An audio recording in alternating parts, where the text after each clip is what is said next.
my name is Acrylic, aka Annika. Welcome to my channel.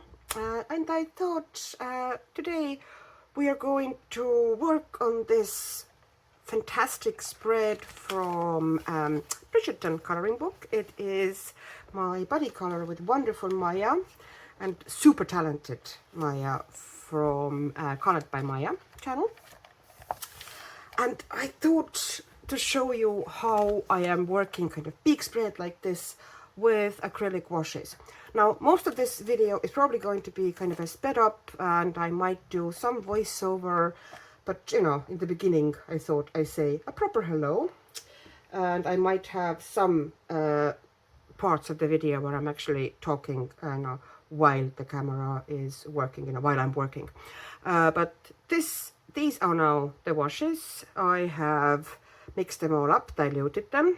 These are the colors I'm going to use. As you can see, there's a lot of greens because that scene is essentially park, and I want to use kind of a like varied wash on these vines as well. And I'll show you, how to do that, and then kind of a trick afterwards how to make it look extra effective. Now, and I have my brushes. So I don't know if you've seen my videos before. If not, this is, do you know those stress poppers? Popping up, popping down.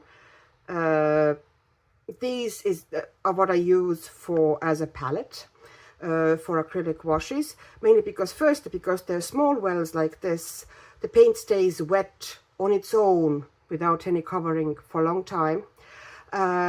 It's a perfect quantity, so you don't over mix, and also when paint eventually dries, you just pop it up with your finger like that, and the dried paint pops up like a little cup almost, little round cup, dried bit.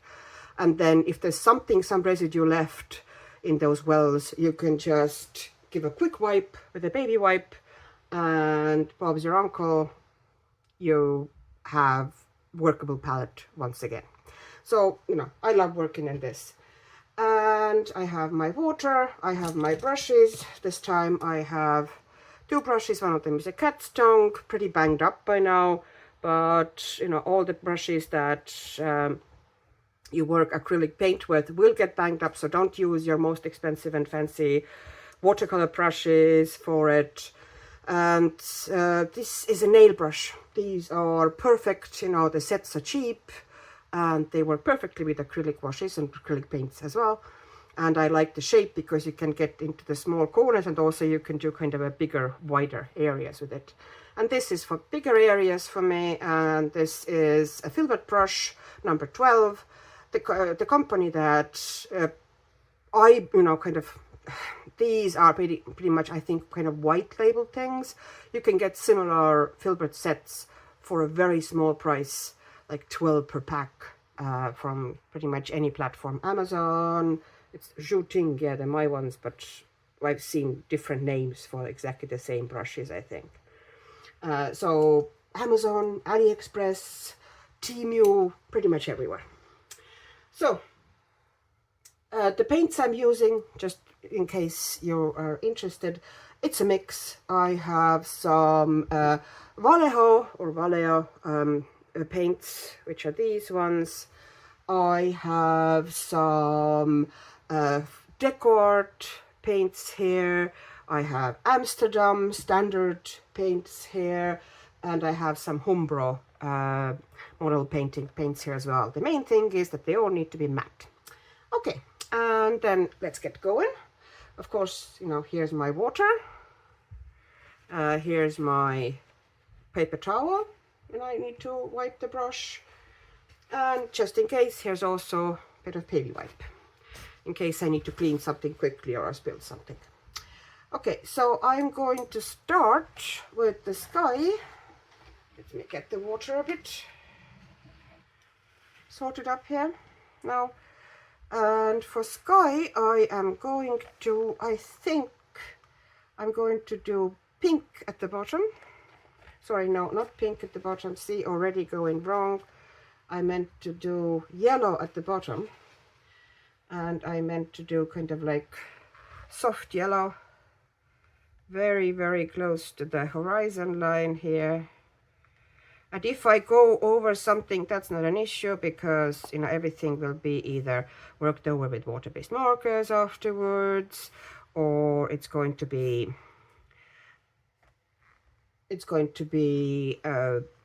worked, you know, kind of painted over with the darker paints or acrylic paints again, you know, or another wash. So if it's a little bit, you know, going into something else like the horse here, it is not a problem. So I'm going to put a tiny bit here as well. I'm going to do just, you know, kind of one part of the page at first. Maybe I should get you a little bit closer, just a second. Here you go, hopefully you can see better now. So eventually I will speed up and maybe do some voiceover, but here you can just see how I put the paint down. And now I'm going to take a little bit of pink, and I'm going to be quickly blending that into that yellow. And here I kind of want to work reasonably quickly, because I don't want to dry it. I don't want it to dry much. You know, it blends better if the paints are still a little bit wet. So the faster I work here, kind of the more soft the blends are going to be. So I'm going to put a tiny bit of pink here as well. And if, you know, the sharp edge, don't worry about it. It can always be saved with a little bit of something. So we're going to put some pink here, and if it goes into the trees, remember the trees will be painted over. So that's why I'm putting the sky. Always start from the back to the front with acrylics anyway, because this way, not always, but you know, I find it easier to do it like this, because that way, you know, something that goes wrong at the back, you can always fix it or paint it over with something that is at the front. Let's say you have pink going into these trees. It's going to be not a problem. When the sky is done, I'm going to just paint those trees green, and that's it. Not an issue at all. And here I keep working the pink band in the sky, so I'm creating the pink area with a fairly watery pink acrylic paint. And here I took some diluted white to kind of blend out a little bit the pink with white. You can, you know, do that if the edges get too harsh. And kind of adding a little bands or little hints of pink into the yellow as well, so everything wouldn't be super uniform, one color, another color. Kind of play around with them a little, create a little bands and areas of color. You know, it makes the sky more interesting and more visually appealing. So I just keep, now you can see I'm taking, you know, fairly generous blobs of white and kind of trying to blend it out a bit more, the pink, because if I just go from, like you can see I'm starting with the blue at the top, and if I went from pink into that fairly muted kind of a blue, it would not have looked very good. So I'm better off having kind of this kind of a white or blended white band in between. And main thing here is for me to make sure that the sky is relatively even. Like, I don't want it to be blotchy. I want the paint to be pretty even. So now I'm doing the transition from the blue to the pink. I keep adding white and blending it out. And you know, the more wet you work here, the better. So I just keep adding bits and pieces, kind of a like cloud effect, and I can see that there's kind of a like fairly strong kind of a stripe or band of white there. I will fix it later on and take a bit more opaque white and kind of get rid of that band. So going back and forth between the colors, trying to keep it fairly even, trying to work fairly wet, and not really paying attention much if some colors go into the trees, because that can be fixed afterwards. And here you can see the finished sky now. You can see how with little effort you can achieve pretty fun and interesting looking sky. I added an extra band at the top here with a slightly darker color as well to give it a tiny bit more drama.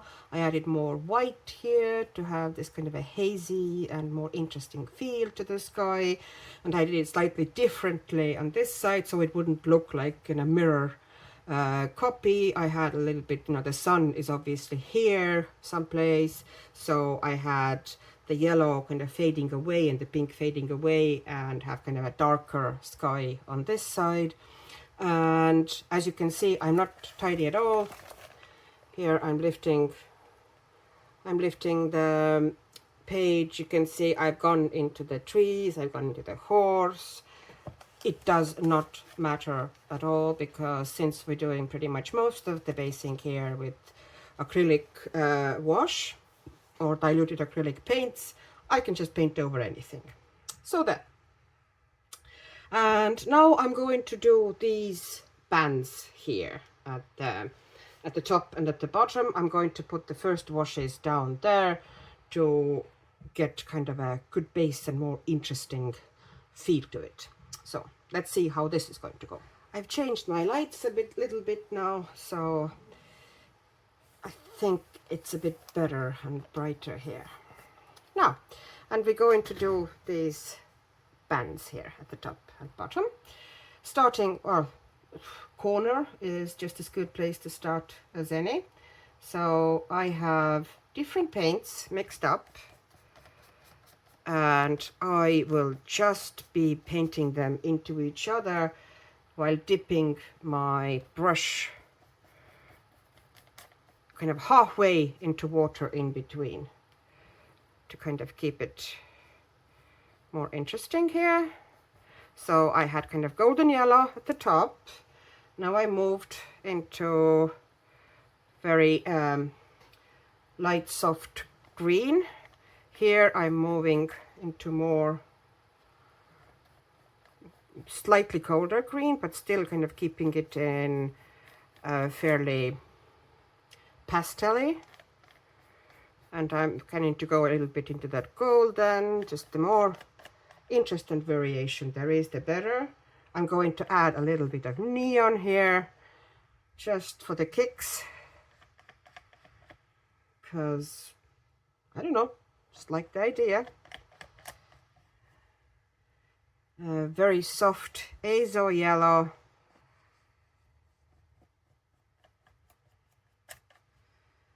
And let's take another green here. This is a bit muted green. And since I'm here in the fold now, I'm careful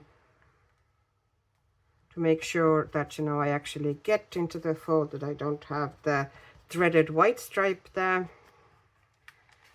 And give it a little bit more of that, because it's too dry now to blend here. Dip the brush slightly, go into the lighter green, just blend it out. The quicker you work, the better. Now I'm taking that really golden yellow again, and I'm going to kind of do this fairly haphazard blending. That colder green. Dipped my brush again, making sure it's not too, while making sure it's not too wet, because we don't want it soaking. Now, what is the next color going to be? Are we going to go into that keeping it to that green. I might do more neon here at this side of the page.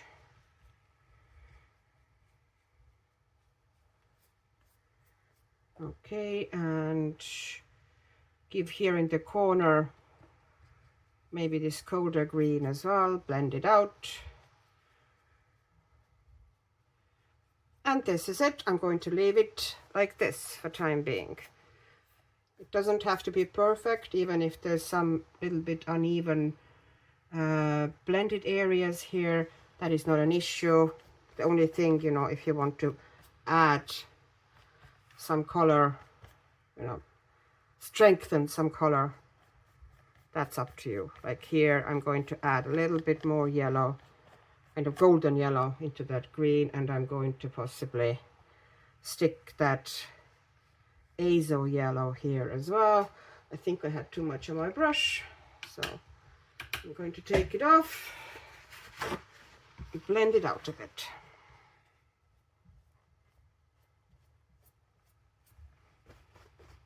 And I'm going to do the bottom part as well. There we go. This is the base of the ornate frame done. And how I did it, I had pre-mixed.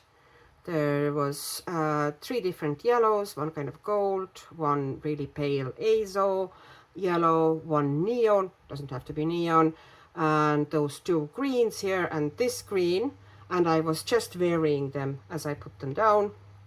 And this is not how it's going to stay, this is the base, because I'm going to put dark paint on the kind of those. This color is only going to be in these vines and leaves, because the background I'm going to paint it dark for it to kind of look more effective. So, you know, at the moment it looks like it clashes hugely with the actual picture. That's because it's overwhelmingly very kind of golden and warm, whereas this sky is still pretty cool. But, you know, there's going to be more warm here in the landscape as well, so things are going to change.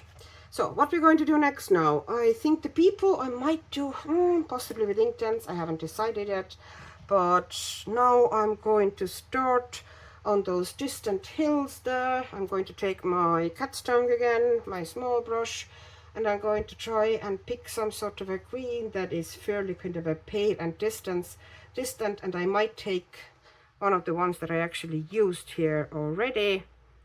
So I'm going to take this green, and now I kind of try to mostly stay in lines like this. If I go a little bit over, I probably will, you know, use some sort of acrylic marker to cover the lines there anyway. So okay, there's, as you can see, there's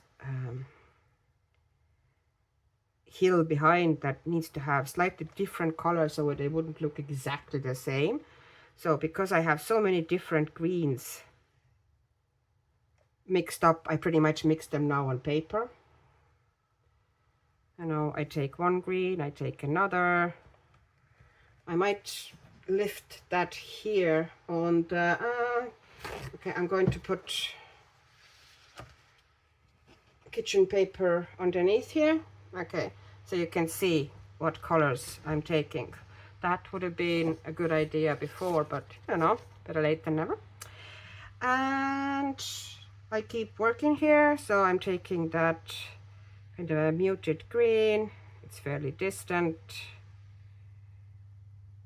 So, and there's some dot of bush there, but I don't know if I'm going to do anything with it, so I'm just going to paint it over for the time being. And I'm just going to put the wash down here.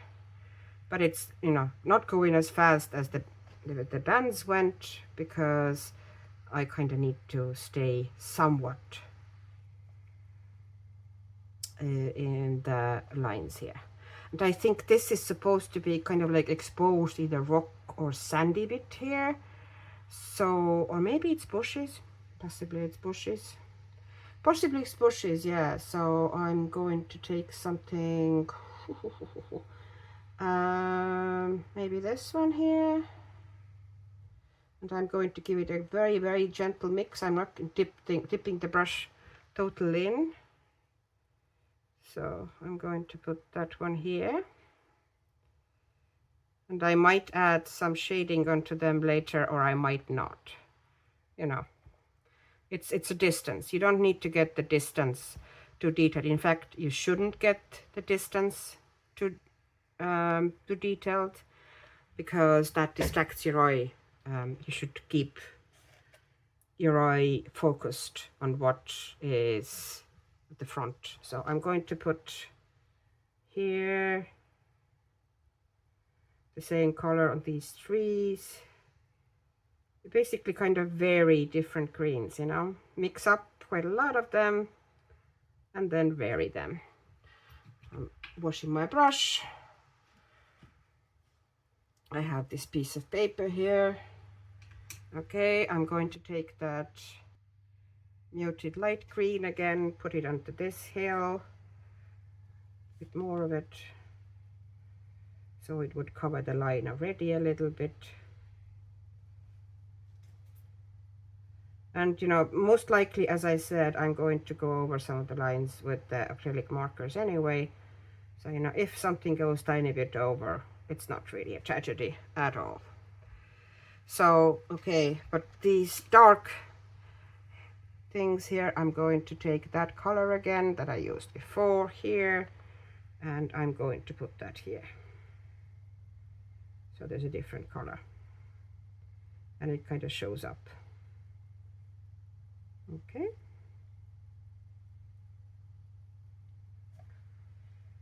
And I keep now pretty much, you know, I'm doing the greens basically. So I keep varying them, playing with them, and then afterwards I might even put some tiny bit of shading onto trees at least. Possibly not to the back here, because, you know, you really don't want to get the distance too detailed.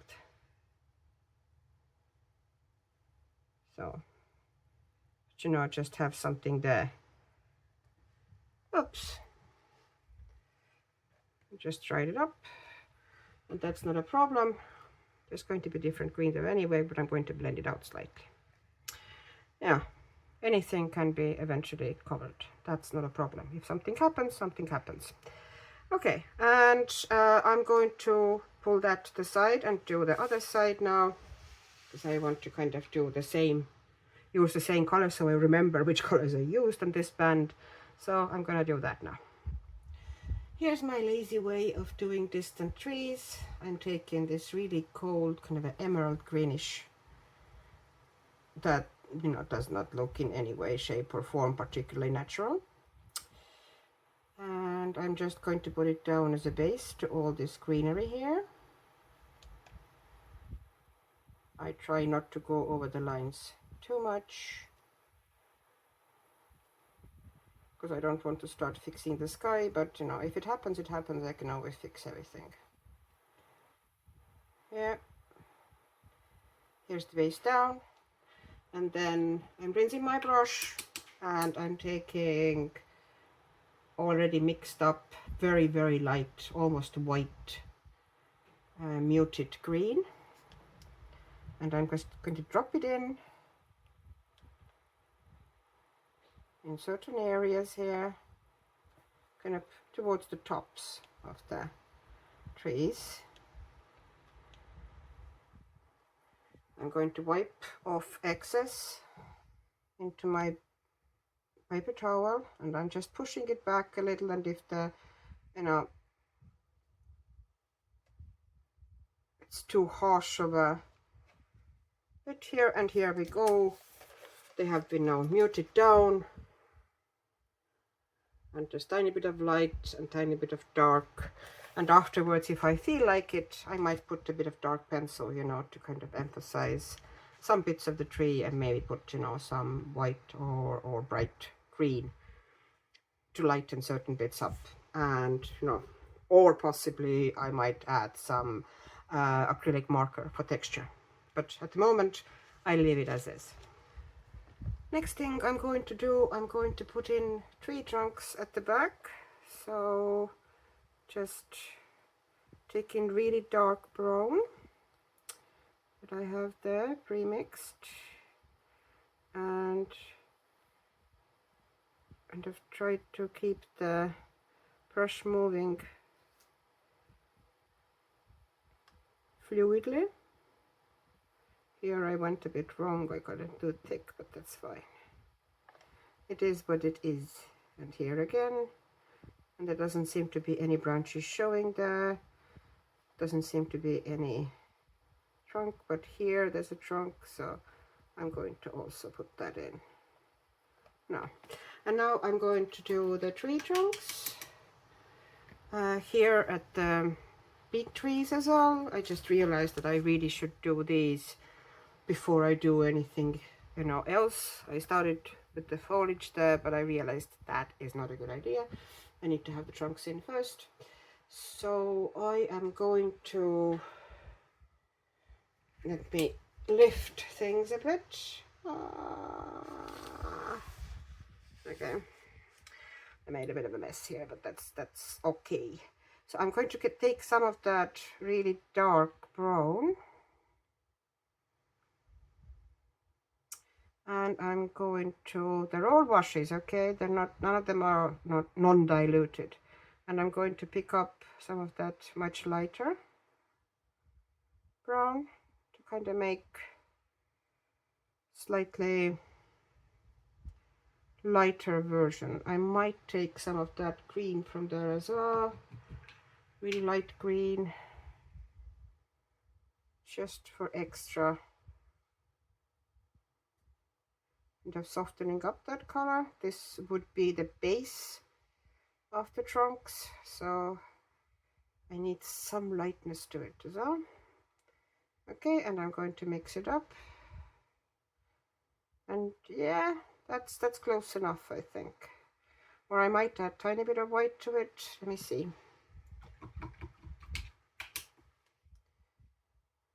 Maybe a tiny bit. Yeah, that is better. Whoops, making a mess. I don't know if I need a tiny bit more water here for that one. A drop. Yeah, a couple of drops. There we go. Just a tiny bit more fluid, but still kind of viscous. So here we start with that one, and yes, I got the consistency pretty right. So it has to be strong enough, but not so strong that you can't see the lines. So you want it pretty dark.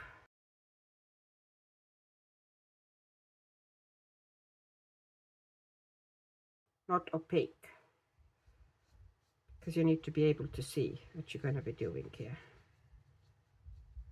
And here I went a bit too bold with a little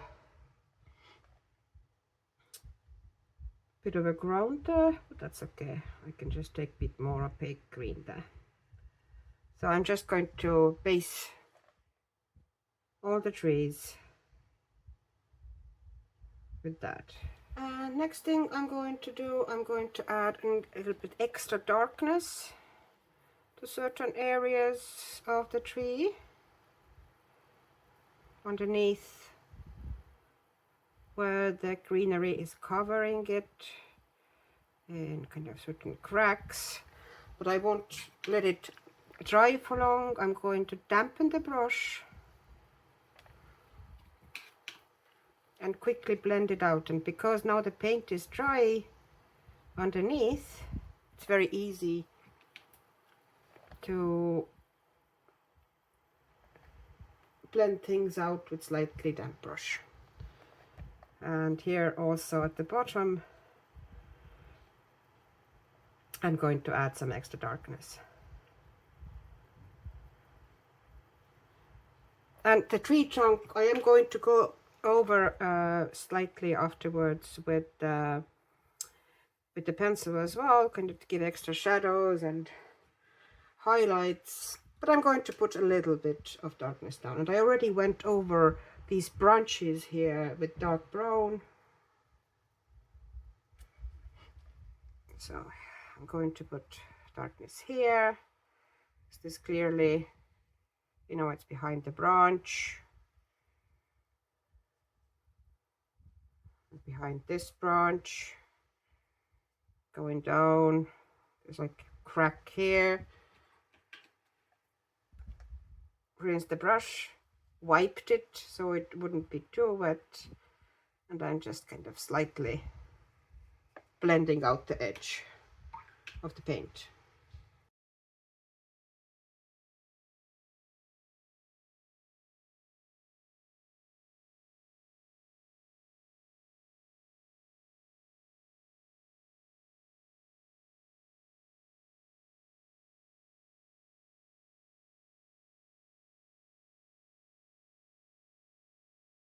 If something is, you know, a little bit uneven, or, you know, some brush strokes are showing, that is actually good. It adds texture to the trunk. And I might add a tiny bit of a highlight, although I probably, as I said, I will kind of do stuff with pencils afterwards, but I will add a little bit of a highlight here. And same story, I'm just going to wipe it off, and very gently with a very kind of slightly damp brush. But I'm not going to do much of that. I actually can see here that it needs to be dark here, that bit, because it's behind the tree trunk. So I'm going to clean that up, and that looks better. And I might put some here. And then we're going to do the foliage here on the trees. So for that, let's bring this one here again, so it's probably easier to see. So I am just picking up greens. So I think I'm going to use that green as a base for time being here. And I'm doing the same thing essentially as I was doing at the top. I'm going to mix them as I go on. And they're varied colors. But I do try to stay now more or less within lines. If it goes slightly over, that is fine. But you know, if it gets really bad. So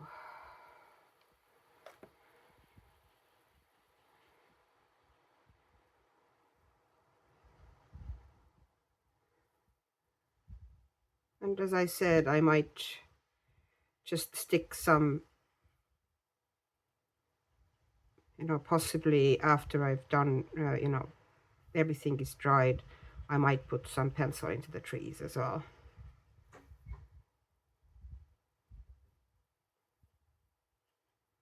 Here we go. And now I'm going to take one of the dark greens here, put some darkness here. There's going to be some leaves showing, so I'm leaving some texture there. And it doesn't have to be super smooth or super even. Just put multiple colors down. And it's easier to add colors afterwards if it's kind of, you know, the first layer is dried. Now this bit here is very much in shadow, so most of it should be done pretty dark. But then at the end, I'm going to pick up lighter color, and you can see how they pretty much blend themselves. I'm just going to dab them into each other. And at the top as well here, I can see some, you know, leaves that are there. So I'm just going to dot them in on the dark background. And, you know, make sure that they are different sizes. They are not all super even. Rinsing the brush. Taking the dark again. I think this bit, okay, it was a little bit too much on wet, that would be too much water on the brush, so I just wipe some off. And the artist has already kind of given us hints with hatching, you know, where the darker parts will be. So we're just gonna add them here. Like this bit seems to be kind of behind other things. This area here, I think, is going to be darker. This area here is going to be darker. Underneath this one is going to be kind of darker area. Just kind of here, as I said, try to stay more in lines now. And I'm going to wipe it off, rinse it off, kind of wipe it through the paper towel like this. And I'm kind of giving it a bit of a dab like this with slightly damp brush. And if it feels like it's too dry, I'm going to dip it again, try it again, and blend everything out. But, you know, not blend super smooth because we want texture in the tree. Trees are not plastic, they have texture. So here, there's this area here, which is clearly meant to be in the shadow. So let's put some dark paint here, put some here, kind of give some interesting bits, and then take the light color like this. I took this one from there, and there's, you know, the artist has put some leaves in there, so in kind of random areas, especially on the darker background, because they show up better than on light background. But, you know, some of them bigger, some of them smaller. Just dot them in.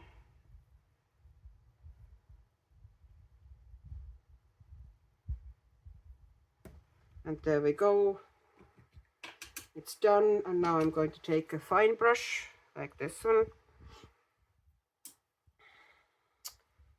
and take that paint from here, because I'm going to put some leaves into the sky as well, because they are there in the sky, but if I put them too light they won't show up.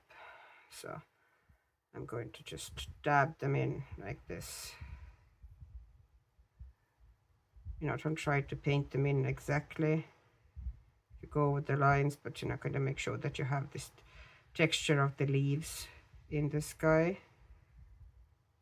And you can add some extra ones around, making sure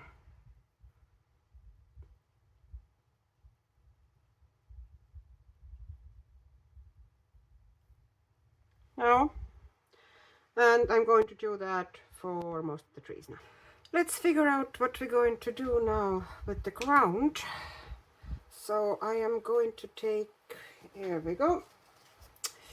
I am going to take something for the like distance. I am actually going to put the brightest green here, because I'm thinking, okay, the sun is there. This part is probably going to be the brightest. It's obviously early morning. So here, where there's the shade of the trees and everything, it might be actually the darker green. So I'm going to make the kind of contrast here with really bright distance and much darker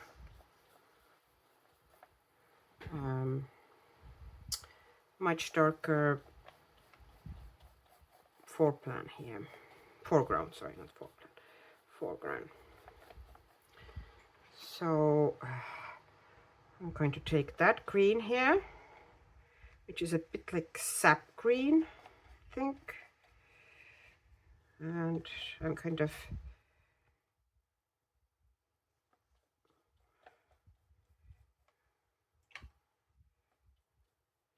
I keep blending it out. I'm not worrying about this line here if it's harsh, because it's going to be darker here, but I'm trying to quickly blend it out towards the distance. So making sure that everything is going to be okay. Here we go.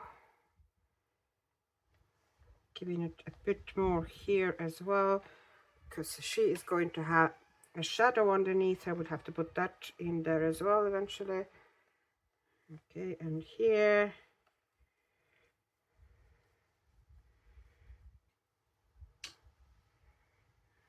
Here.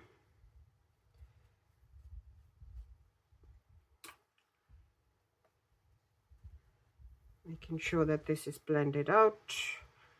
So, you know, kind of underneath the trees. So the trees are, it's going to be darker.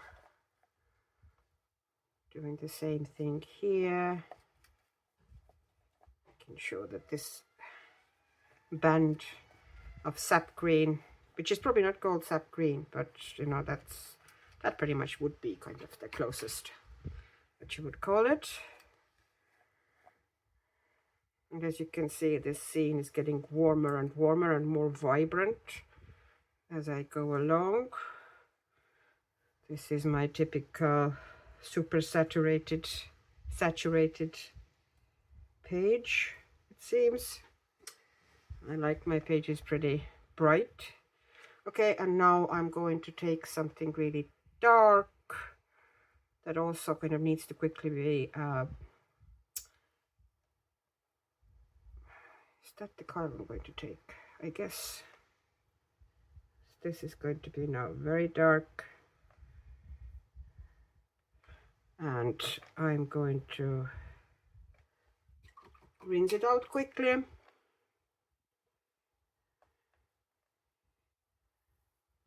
And I'm going to come back with the sap green and do kind of back and forth over it.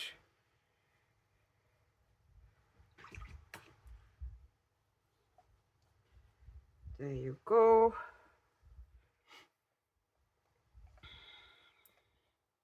So we're going to keep it pretty narrow here. And once again, with a wet brush, blending it out.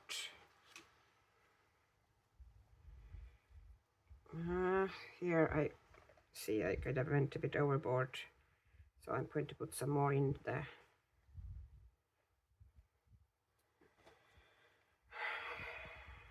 And here, so once again, keeping it pretty narrow. It's a very strong color and I have to blend it upwards, so I don't want it to be too strong so it would take over everything.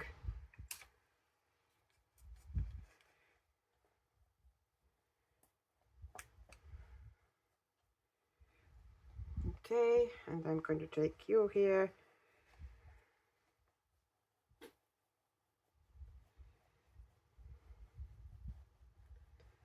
And you can see how I'm going back and forth and blending things out. I kind of ruined this bit here, so I'm going to put extra on. Because, you know, here the important bit is that this tree is throwing pretty heavy shadow.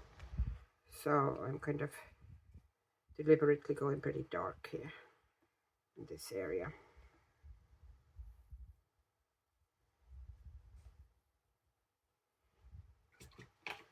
Then brush.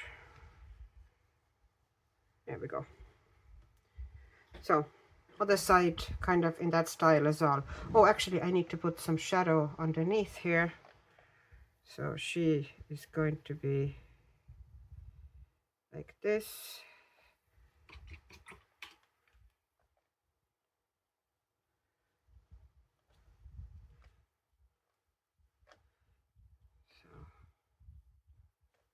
So here we go. Just a little shadow here. You can emphasize it maybe afterwards, you're not going to darken it in certain areas, but you know, the outline is there. And I'm going to do now it to the other side as well. I decided here to put in some grass texture, so I took a fan brush, one of my old trusty favorites. So you dip only the ends of the brush into acrylic paint and then get excess paint off and then flick upwards. And then after you've done it, quickly kind of blend out the bottom of the grasses like this, so it would look a bit more natural. And I'm doing it at the bottom, of the on top of the band as well, so it would look like some grasses are in the foreground sticking out. I haven't done that technique for a long while, so I was kind of struggling a bit. I kept having my fan brush a little bit too wet, and kind of the texture came out a bit too strong and smushy, but I got there eventually. Here again, taking the excess paint off, but it seems I still have too much on, because when I go now here at the bottom, oh no, that one actually went pretty alright, the ones, but I feel that the grasses are too fleshy at the bottom of the tree. But yeah, just flick upwards and then blend out the bottom a little bit, so it would look more like they're growing from the ground as opposed to just drawn onto the ground. And I'm kind of trying to put something here at the bottom as well, but I'm not happy at all what is happening. They did not come out well, so what I did eventually is just like, no, this didn't work out for me. But because it was all too wet, I just took a wet brush and see, I just pretty much washed them off, and there you go. If you work fast, everything can be quickly fixed. Next thing I want to do is I want to mix up a fair bit of paint. I want something dark burgundy red, but this burgundy that is kind of correct color almost is a very transparent paint. Although matte and lovely, it would be a pain to do that area with tiny curlicues with that one. So I'm going to take a fair bit of this paint, because I will need a good bit for doing the whole thing, and I'd rather have a little bit more than run out, because it's a mixed up paint. Now, to make sure that it's going to be more opaque, I'm going to add some black. And where's my white? Panic! There it is. A little bit of white, because those both make the paint more opaque. And then, because I'm now killing pretty much the burgundy, I'm going to add cherry red, and then I'm going to see what comes out. Okay, and water, because it's actually easier to paint small areas like that if you have lots of water. Not lots of water, but the paint is a tiny bit more liquid, but still. So I now have to do a really good mix to make sure that I have, so I want kind of like reddish, but kind of brown leaning, very, very dark red, slightly muted. I don't want it super bright, but maybe a bit brighter than this. We'll see how this is going to work out for us. It's getting there. Let's see. Sip of water. Adding a tiny bit of water here, so it would be a tiny bit more liquid.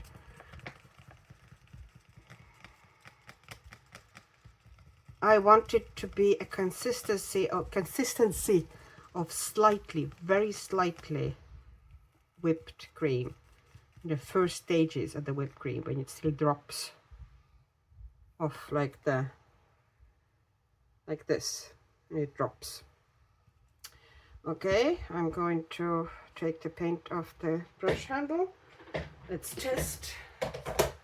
I probably will have to mix more, but oh, it's actually very close.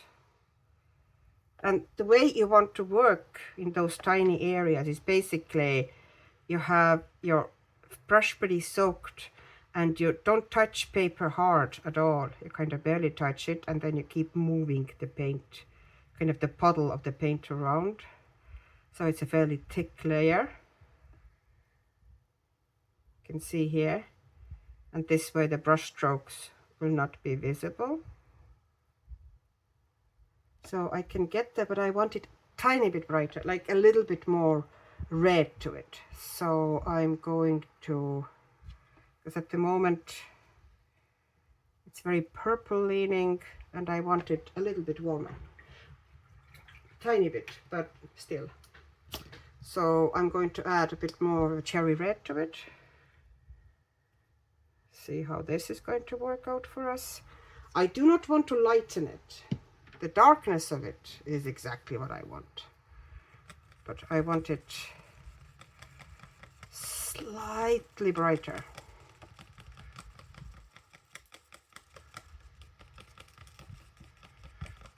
Might have done too much. I might have to add more of the burgundy.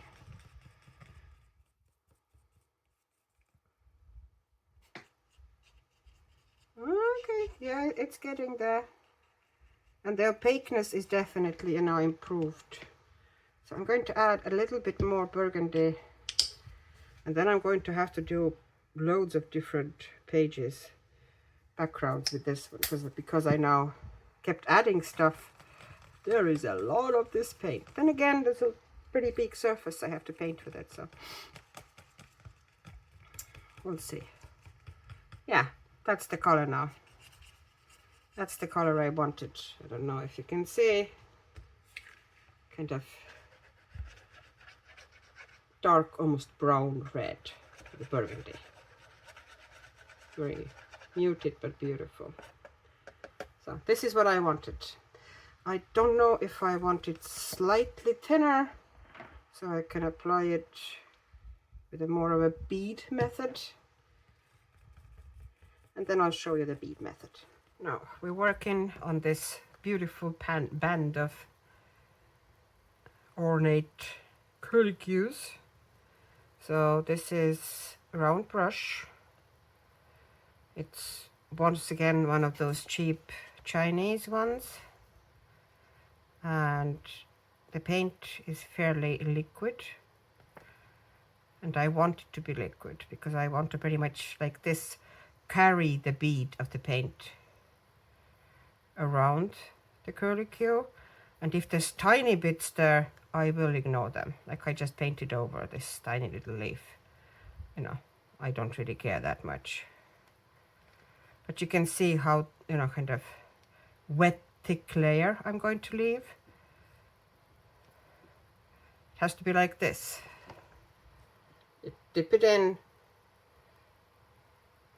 and there's like this paint on top of it, like almost a bead, and you put that onto the paper and you carry it in a very wet layer this way, almost like, you know, pushing the kind of a bead of paint.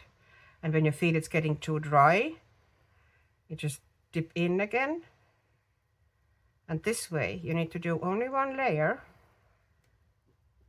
because there's going to be no brush strokes. You can see it yourself here, no brush strokes. So you have this thick wet layer. This is like, you know, my lazy way of doing, you know, especially if I'm working. It doesn't really work very well if you have to do a big area like this, because it's very hard to carry that bead, you know, over the big area. But in a small area like this, it's absolutely perfect. And you don't have to do it, you know, 1, 2, 3 times. Because you get a lot of paint down at the same time. And the trick is to make your paint fairly, you know, very opaque, but quite wet like this. fairly liquid. As I said, it's like cream. Cream when you just start whipping it.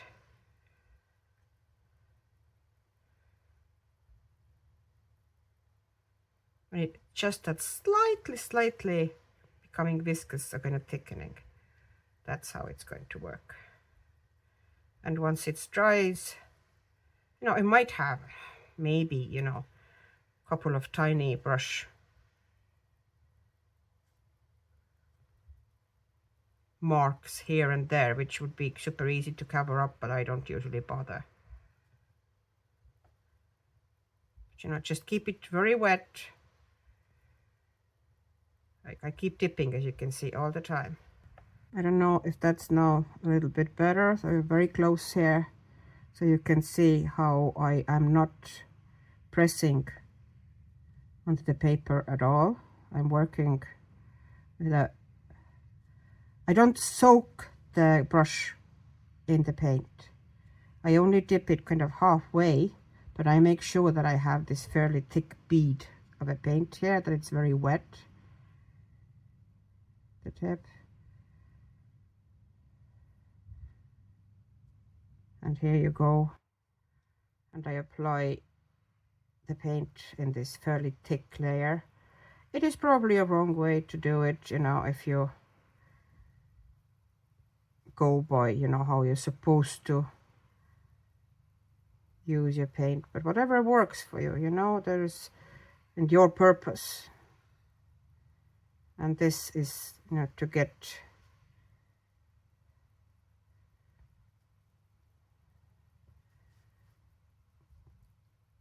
fill in this fairly intricate background with one layer, because I don't want to do several layers of the same kind of a fiddly work here. Other option would be to do it with acrylic marker, but my problem is that I can't really find the color I want, especially like acrylic brush markers, which, you know, would be the best for doing that. Finding dark colors actually is very tricky in the dark deep colors. It's not easy. Okay. And I want it to be dark, that background.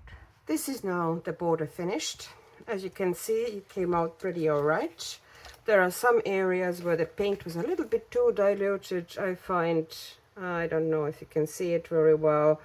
And, you know, it's a bit lighter in these areas, but there's no brush marks, so it doesn't really bother me.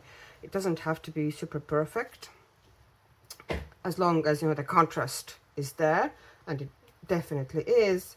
So now I only have pencil work left in the border, and I won't make it a very elaborate pencil work. I'm going to give it a little bit kind of extra shadow and dimension. I'm not going to go, you know, super three-dimensional with it, otherwise it will drive me nuts, because that is a lot of border.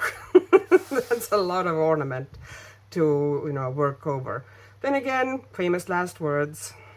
I've said that before and then sat for 2 evenings to do curlicues all over the place. As you can see, I pretty much, you know, painted in most of the scene here. And, you know, if you use the paints this way, you have very little pencil work, at least in the background, to be done. I will add a little bit here and there to kind of, you know, kind of here in the trees. I probably will put some extra shadows in, and in the hills, you know, just to give a bit of, you know, more dimension, you know, maybe these trees, tree trunks probably. I might give extra grasses, although I already kind of created grasses with acrylic paint as well. Also, just for your knowledge, you saw me mixing the paint, and this is now the paint, the leftover paint. I can't turn it to the side, obviously. That would be great. But it's about maybe half of the paint I mixed is gone, and that is after I had so much left that I put in, you know, extra background here, and because it was mixed to be very liquid, I had to put like 3 layers here. Then I put a small background into another book. So you might see a lot of burgundy backgrounds in near future, because I kind of like that, you know, color, and I probably don't want to waste it. So I probably will be using it, or, you know, kind of changing the color a little bit and mixing it, and, you know, making it maybe more opaque, lightening it up with white, so on. Anyways, that's not important. But what I also wanted to say, that I wanted to take that tone somehow into the image as well, but, you know, not as dark as it is. So what I did is, remember the little palette that I had, you know, all the colors ready and diluted. I took that pink that I used in the sky here, and I put it into those extra wells, and I added tiny bit of that, you know, pre-mixed burgundy. One a little bit darker, one a little bit lighter, you can probably see here and here. And then I added it to kind of some of the clothes, like Daphne's dress, the Duke's coat, the darker version in the pant, the lighter version in the waistcoat here, just to kind of take that color, or, you know, that tone sneakily across the page, so the border doesn't feel like it's absolutely coming from nowhere and doesn't really fit anything in the page. And you can also see the subtle color variation now of those leaves and kind of ornamental vines after I put the background in, you know, how it kind of subtly changes, and it's not overwhelming like it was before, and it actually fits the scene, because there's a lot of green here and kind of like yellow greens and greens, and, you know, that is kind of repeated here. So that's what I kind of wanted to achieve, and I kind of did. So I'm going to take a bit of a break probably of this spread now. In all the fairness now, the most time took probably this border, you know, kind of painting in those little tiny areas. The whole scene, basing that, did not take long at all. I think it might have been less than 2 hours, you know, to put all that in. Way less than 2 hours. You know, prep work, of course, before, because, you know, I had to find, and some of them, you know, kind of I mixed as well, you know, so I would have all that variety of different greens, because it's, you know, if you have all the variety like this, pre-mixed and pre-diluted, it's very easy to just drop them in and mix them in on the page. The same story with the tree trunks and so on. So yeah, a fair bit of more work left here, but, you know, I'm going to take a break and return to this spread soon, and hopefully I will get somewhere with it pretty soon. Okay, thank you very much for watching. Hope that was interesting for you, or at least, you know, useful. And have a good evening or morning or afternoon, whatever the time is in your corner of the world. And bye-bye.